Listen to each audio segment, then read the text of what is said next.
Hi అండి అందరికీ కార్తీక దీపోత్సవం శుభాకాంక్షలు అండి. కార్తీక మాసం అయిపోయిన తర్వాత కార్తీక దీపం అంటున్నారని ఆశ్చర్యంగా చూస్తున్నారా? మనకైతే కార్తీక మాసం అయిపోయిందండి, కానీ తమిళనాడులో ఇప్పుడు స్టార్ట్ అయిందనమాట. తమిళ వాళ్ళకి ఇప్పుడు స్టార్ట్ అవుతుంది. ఇంక ఇప్పుడు ఇదైతే కార్తీక మాసము. ఈ రోజే అనమాట అరుణాచలంలో కార్తీక దీపం ప్రజ్వలన అయితే చేస్తారు. ఇక్కడ అందరూ కూడా 3 రోజులు అయితే చేసుకుంటారండి. నిన్నటి నుంచే స్టార్ట్ అయిపోతుంది అనమాట కొంతమంది.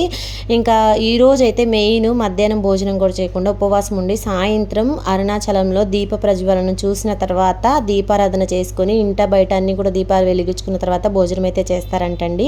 ఇంక ఈరోజు ఉదయం అయితే మా ఇంట్లో పూజ ఇలా జరిగింది. మా అయ్యప్ప స్వామికి ఫస్ట్ టైం మా చెట్టుకి పూసిన పువ్వుతోటి పూజ అయితే చేసుకున్నాము. మా కన్యాస్వామి అయితే చేశాడండి. చెట్టు వేసిన 7-8 నెలలకి పువ్వు అయితే వచ్చింది. ఫస్ట్ పువ్వు స్వామివారికే సమర్పించాము. పూజ అయితే చాలా బాగా జరిగిందండి. మీలో ఎంతమందికి ఈ కార్తీక దీపోత్సవం గురించి తెలుసు అనేది కమెంట్ చేయండి. మీరు అందరూ పూజ ఎలా చేసుకున్నారో కమెంట్ చేయండి. వీడియో నచ్చితే లైక్ చేయండి. ఛానల్ని ప్లీజ్ సబ్స్క్రైబ్ చేసుకోండి.